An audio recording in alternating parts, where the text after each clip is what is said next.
Bonjour, donc ceci est la première vidéo consacrée à une nouvelle famille d'outils que sont les systèmes d'information géographique, que l'on identifie généralement par leur acronyme SIG en français ou GIS, Geographical Information System en anglais.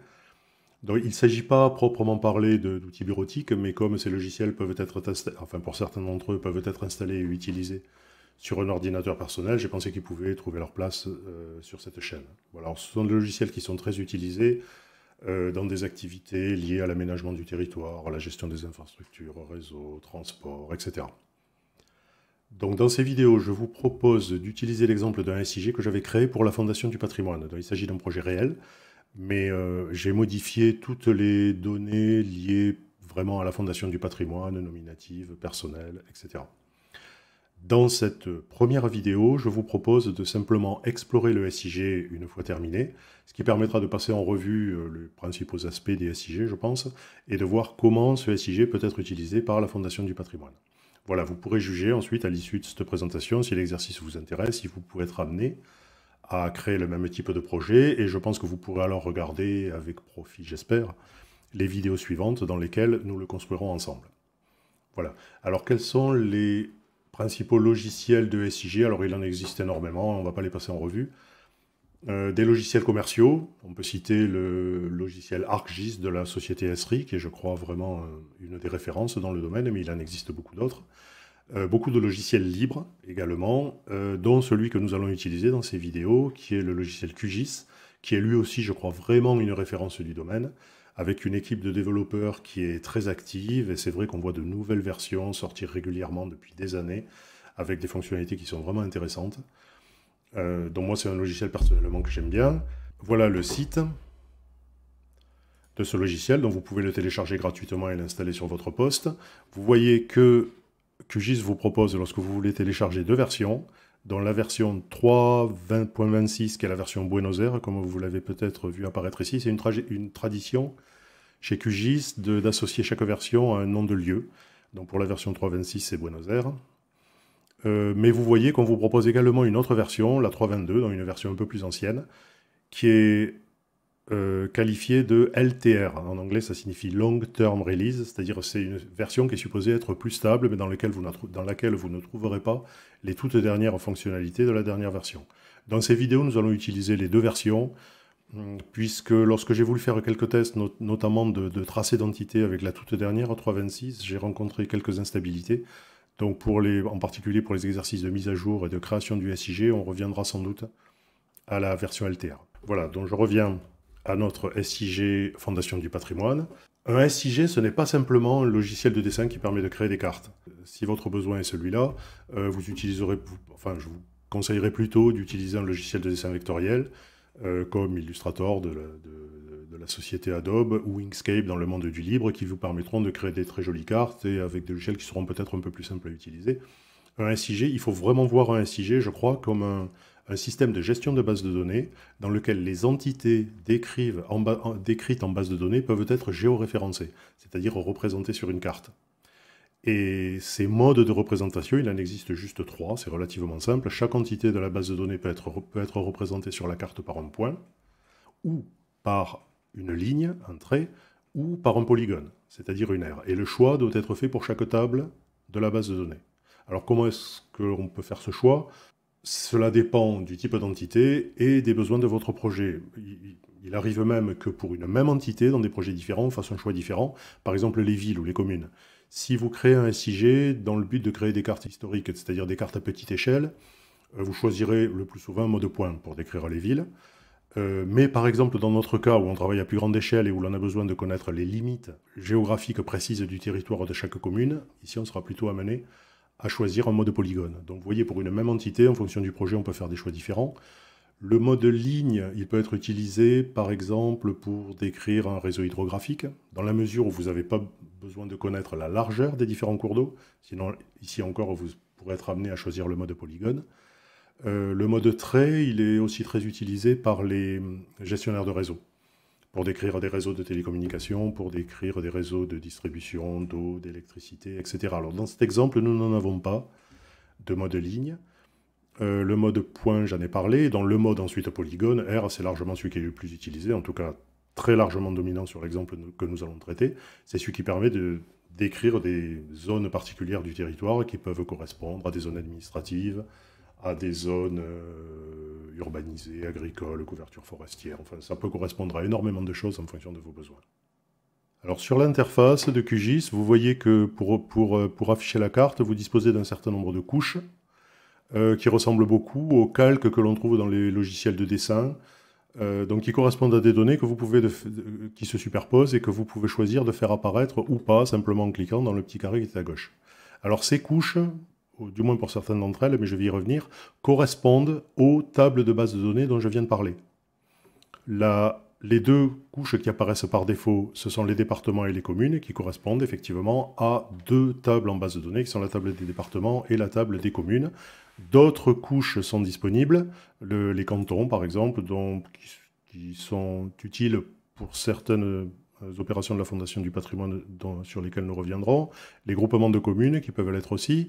Et puis ensuite, nous avons toutes les zones patrimoniales, c'est celles qui vont vraiment être utiles, qui sont définies par les autorités du patrimoine en France. Donc vous avez les sites patrimoniaux remarquables, nous reviendrons sur toutes ces données. Les immeubles classés ou inscrits, bon alors là les polygones sont de taille beaucoup plus réduite, donc il faut être à plus grande échelle pour arriver à vraiment les apercevoir. Les parcs naturels régionaux, les sites classés ou inscrits au titre du Code de l'environnement. Voilà.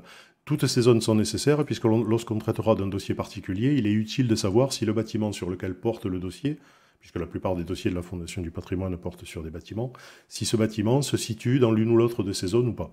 Vous voyez, nous avons également le cadastre, il y a beaucoup d'informations qui sont plus ou moins utiles dans l'instruction des dossiers de la Fondation du patrimoine. Pour toutes ces couches dont je viens de parler, ces données-là, il est bien clair, nous le verrons dans la partie réalisation, que nous n'allons pas dessiner manuellement les contours de chaque département, de chaque commune, de chaque groupement de communes, enfin, y compris d'ailleurs pour les zones patrimoniales, puisque ce sont des données publiques, et que ces données, on peut les trouver sur Internet. Alors c'est d'ailleurs, lorsqu'on crée ce genre de projet, c'est ce qui prend largement le plus de temps, c'est de trouver les données sur Internet, sachant qu'il est clair qu'il faut toujours privilégier les sites institutionnels, les sites officiels qui vous permettent d'obtenir des informations qui sont a priori les plus fiables. Voilà, mais nous verrons tout ça dans la partie réalisation. Donc maintenant, si l'on regarde un peu plus précisément ce qui se passe sur ces couches en prenant par exemple la couche des communes, si vous voulez consulter le contenu de la base de données, ce que vous pouvez faire, c'est ouvrir la table d'attributs, voilà. Et là, vous avez le contenu de la base de données sous une forme tabulaire, c'est-à-dire ce à quoi on est habitué quand on gère les bases de données. Chaque ligne correspond ici à une commune, et vous allez voir qu'il suffit de sélectionner une commune particulière pour qu'immédiatement, elle soit mise en évidence par une couleur jaune, ici vous voyez, sur la carte, ce qui montre que le contenu de la base de données et la représentation cartographique sont totalement synchronisés. C'est ici, je crois que l'on comprend bien qu'il ne s'agit pas d'un simple logiciel de dessin. Voilà. Alors vous voyez, au départ, on a toutes les communes de l'Ariège, on peut regarder quelques communes, Montclar ici par exemple dans l'Aveyron, etc. Une autre manière de consulter les informations en base de données, c'est de les obtenir simplement pour une occurrence particulière de commune. Il suffit de venir cliquer sur ce bouton ici, information. Et puis ensuite, alors je vais zoomer un peu, il suffit de de sélectionner une commune pour voir apparaître ici les informations particulières que nous avons en base de données. Donc ici, il s'agit de la commune de Lombers, dans le Tarn. Et alors une information qui va être utile dans l'instruction des dossiers par la Fondation du patrimoine, c'est la population totale. Donc ici, qui est un peu plus de 1000 habitants. Ici, nous avons Albi, je crois, un peu plus de 50 000 habitants, bon, etc. Voilà pour la consultation de la table attributaire. Alors ensuite, pour chaque couche, vous pouvez également configurer tous les paramètres graphiques de représentation de l'entité sur la carte. Donc c'est dans la fonction propriété que l'on voit tout ça. Voilà, alors ici vous avez la possibilité de décrire énormément de choses.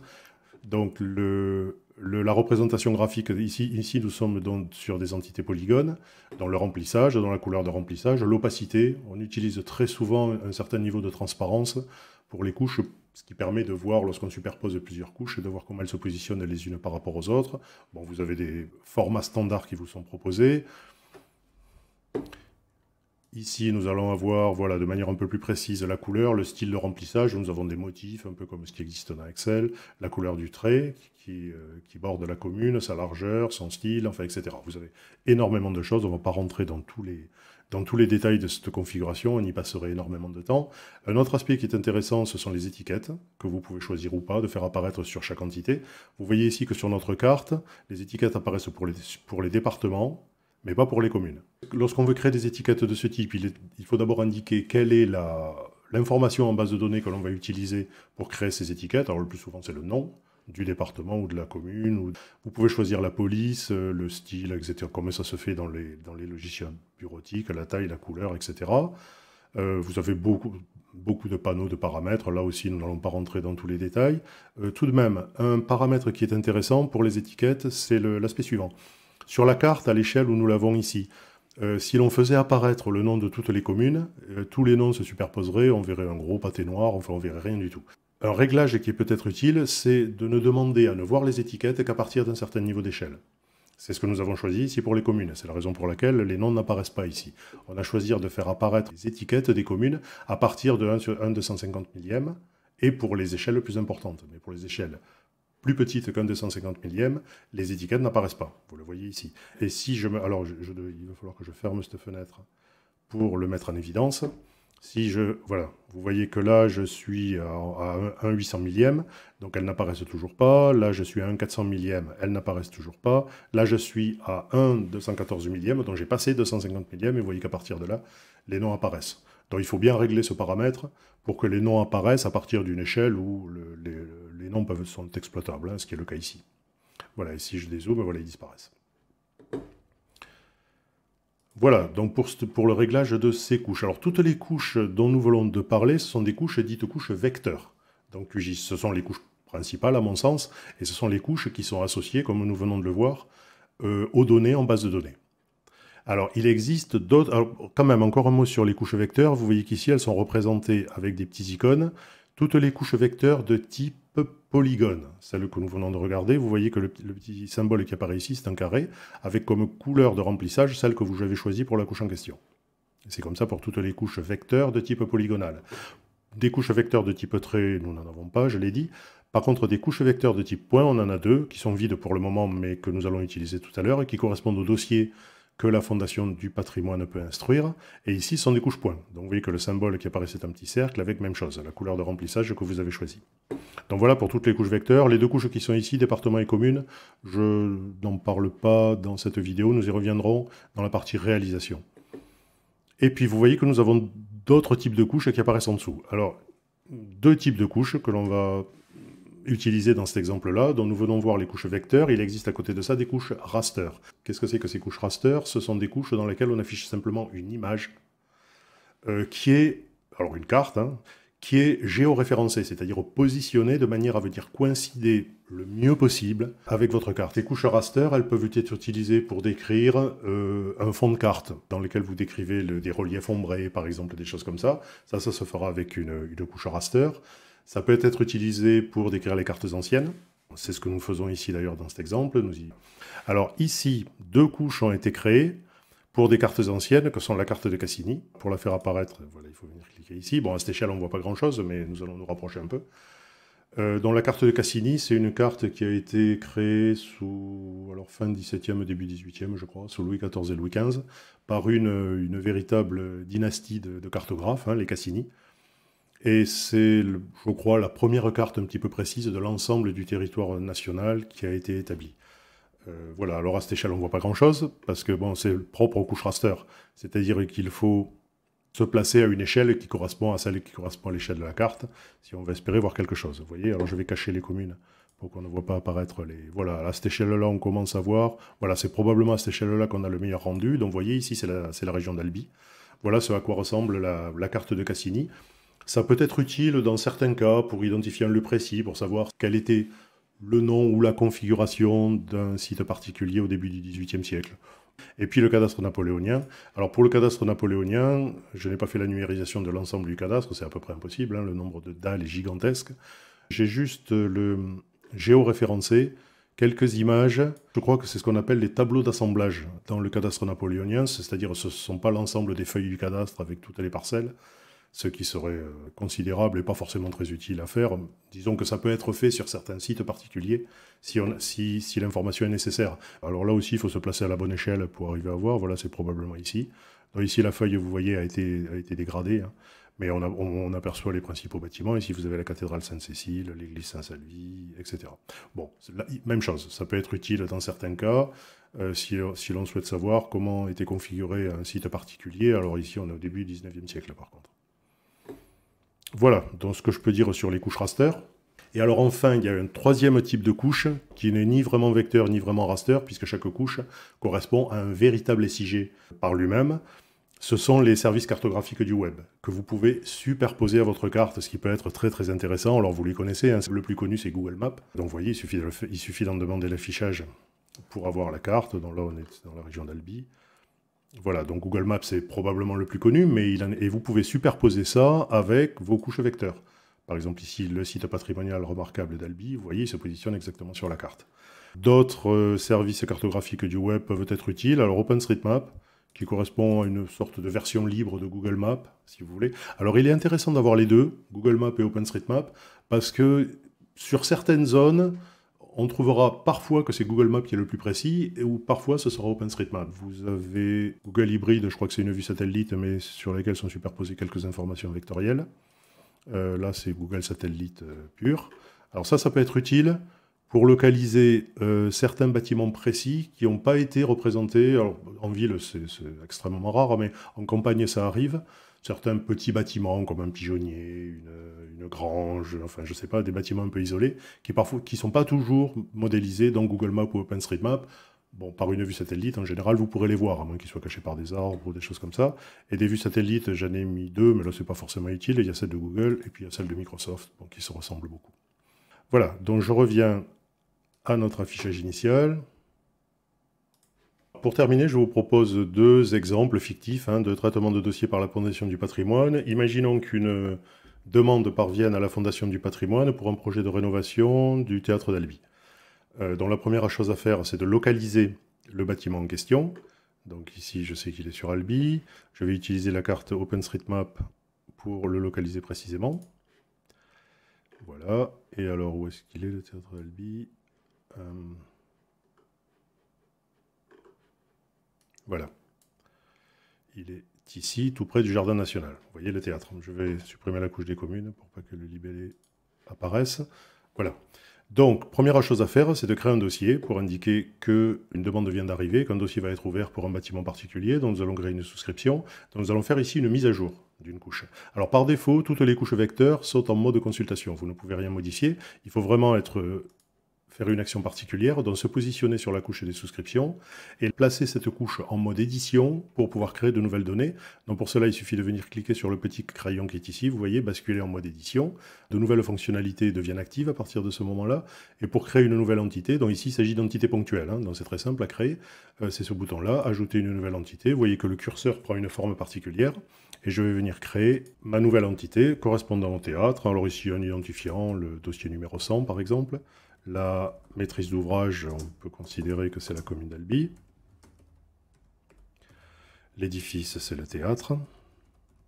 Et le projet, restauration. Pour le moment, peu d'informations sont prévues au niveau de ces dossiers par la Fondation du patrimoine, mais il est très simple de rajouter de nouveaux attributs si c'est nécessaire. Ma souscription a été créée. Alors ensuite, ce que je peux faire, puisque c'est la seule mise à jour que je souhaite faire, j'enregistre ce que je viens de faire et je sors du mode édition. Alors ensuite, quelles sont les informations dont je vais avoir besoin pour traiter le dossier? Ce dont je vais avoir besoin tout de suite, c'est de savoir... Voilà, j'ai plus besoin de la carte OpenStreetMap à ce stade. Voilà mon dossier et son positionnement dans le département du Tarn. J'aimerais savoir quel est le délégué départemental qui sera amené à traiter ce dossier. Donc j'ai une zone vectorielle ici dont je n'ai pas parlé tout à l'heure, qui sont les zones attribuées aux différents délégués départementaux. Je choisis de la faire apparaître. Alors les délégués départementaux, ce sont souvent des bénévoles qui travaillent pour la Fondation du patrimoine et qui sont le premier contact, souvent, de la Fondation du patrimoine pour les porteurs de projets. Donc une zone leur est attribuée, en général c'est une partie du département dans lequel ils résident. Donc vous voyez que sur le département du Tarn, alors ces zones ne sont pas du tout réelles, et les personnes qui sont indiquées ici n'existent pas. C'est juste un exemple fictif. Dans cet exemple, on a découpé le département du Tarn en 3 zones, chacune étant allouée à un délégué départemental. Et on voit tout de suite que le nouveau projet, le théâtre, est dans la zone qui est gérée par Madame Tassion. Donc c'est elle qui devra être prévenue, à supposer que ce ne soit pas elle qui ait elle-même amené le dossier. Et c'est elle qui sera le premier contact des gens de la commune d'Albi pour commencer à traiter le dossier. Ensuite, ce qu'il est nécessaire de savoir, c'est comment se positionne notre projet par rapport aux zones patrimoniales. Donc je vais à nouveau demander l'affichage d'OpenStreetMap. Voilà. Donc, alors, il y a plusieurs zones patrimoniales qui veulent nous intéresser. La première, est-ce que le bâtiment se situe dans un site patrimonial remarquable? Ça, c'est une information importante. Alors, voilà le site patrimonial remarquable de la zone d'Albi, donc qui couvre en gros la ville historique. Hein. Et on voit que le théâtre ne se trouve pas dans le SPR, mais juste un petit peu à l'extérieur, si vous voulez. Donc voilà, ça c'est une information qui est importante, que l'on obtient très très vite. Ensuite, est-ce que l'immeuble en question est classé ou inscrit, ou est-ce qu'il est proche d'un bâtiment classé? Donc là, vous voyez qu'il est classé. Alors on voit ici tous les bâtiments classés sur la ville d'Albi. Donc vous voyez la cathédrale Sainte-Cécile, évidemment, la cité épiscopale, Saint-Salvi. Vous voyez que le théâtre lui-même est classé. Alors classé ou inscrit. Si on veut avoir un peu plus de détails, il faut sélectionner la couche en question, demander les informations, comme nous le faisions tout à l'heure pour les communes, et sélectionner la zone en question. Voilà, on voit apparaître les informations en base de données pour ce site classé, le théâtre municipal d'Albi. Un bâtiment peut être classé au titre des bâtiments historiques, peut être inscrit, ou ici, simplement, vous voyez, partiellement inscrit. Et ce qui est intéressant, c'est que dans ces informations en base de données, on a un lien direct vers la base de données Mérimée. Donc je vais demander l'affichage ici. Voilà. La base de données Mérimée, c'est la base officielle en France de tous les bâtiments classés ou inscrits au titre des bâtiments historiques. Et dans cette fiche, vous aurez quelques informations complémentaires, souvent une photo, puis souvent des précisions sur l'aspect historique et la nature du classement du bâtiment. Je reviens sur ma carte. Voilà, alors autre site SPR, on l'a vu, les bâtiments classés, parcs naturels régionaux, bon, nous sommes en ville, donc il y a assez peu de chances que notre bâtiment se situe dans un parc naturel. Et enfin, il y a les sites classés au titre du Code de l'environnement. Alors ici, vous voyez, ce sont plutôt les berges du Tarn, hein, au niveau d'Albi, et on voit que notre projet, donc le théâtre, n'est pas du tout dans la zone, est tout à fait extérieur à la zone en question. Voilà, ça peut aussi être une information utile. Alors, pour terminer, on va prendre juste un deuxième exemple. Un dossier qui porte sur le château de Castelnau-de-Lévis, par exemple, dans le Tarn. Alors là, bon, la ville d'Albi, si vous connaissez, vous la localisez. Castelnau-de-Lévis, c'est un peu plus difficile, donc on peut faire une recherche. Pour ça, alors il faut bien être placé sur la couche des communes, et vous pouvez utiliser cette fonctionnalité ici qui permet de sélectionner des entités sur la valeur des attributs. Donc nous, c'est le nom de la commune. Donc Castelnau. Voilà, alors là, il est toujours difficile de savoir si ce sont des blancs ou des tirets qui séparent les différents mots, mais bon, vous voyez ici, dans la liste qu'on vous propose, il se trouve que Castelnau-de-Lévis s'y trouve. Je demande à la sélection des entités, je ferme, vous voyez que l'entité est sélectionnée. Donc je peux, à partir de là, pour localiser précisément le bâtiment, je vais utiliser OpenStreetMap. Le fait que ma commune soit sélectionnée me gêne un peu, donc je vais la désélectionner. Voilà, on en sélectionne une autre. Et puis, alors Castelnau-de-Lévis est ici, le château est ici, voilà. Alors c'est un vieux château médiéval que vous connaissez peut-être. Je vais supprimer la table des communes. Voilà. Voilà le château, enfin ce qu'il en reste. Hein. C'est vraiment une ruine de château plutôt que vraiment un château. Même chose, je vais créer un dossier ici, dans une souscription. Donc j'affiche ma couche des souscriptions. Je me place en mode édition. Création d'une nouvelle entité, je la crée ici par exemple. Et puis même chose, alors dossier suivant, 101, MOA, commune, bon de Castelnau, je ne vais pas tout saisir. Édifice, château. Restauration.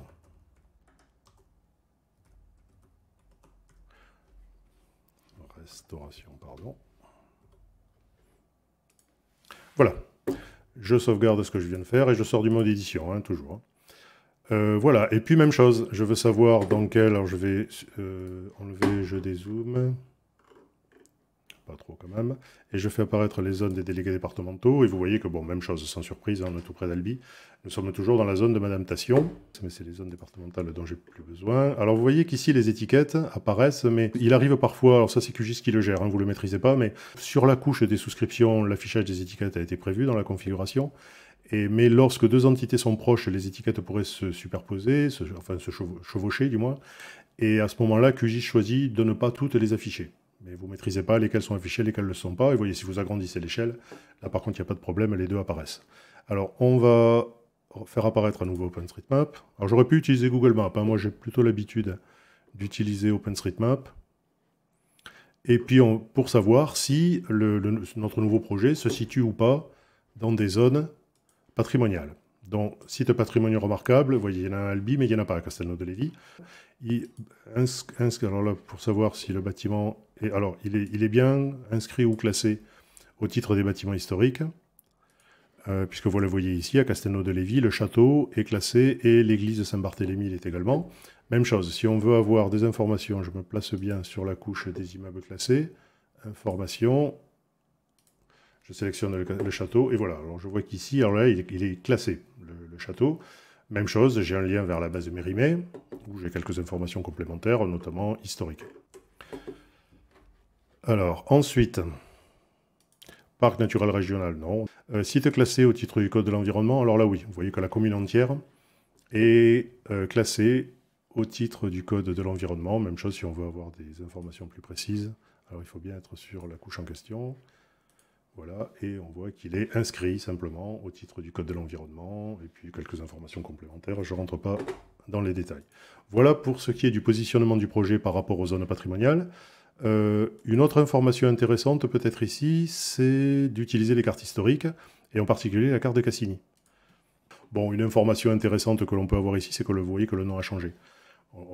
La commune s'appelle aujourd'hui Castelnau-de-Lévis, et au XVIIIe siècle, c'était Castelnau de Bonafous.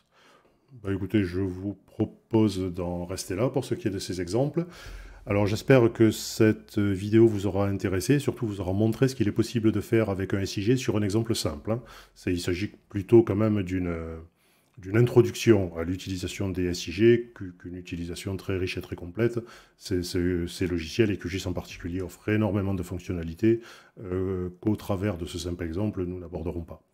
Voilà, mais bon, ça vous permet simplement d'avoir une introduction à l'utilisation de ces outils et vous pourrez voir s'ils peuvent vous intéresser pour des projets personnels que vous pourriez avoir. Donc si vous êtes intéressé, je vous invite à regarder les vidéos qui vont suivre, dans lesquelles nous rentrerons dans la construction de ce SIG. Voilà, donc j'espère encore une fois que cette vidéo vous aura intéressé. Je vous remercie de l'avoir regardé jusqu'au bout et je vous souhaite une bonne route.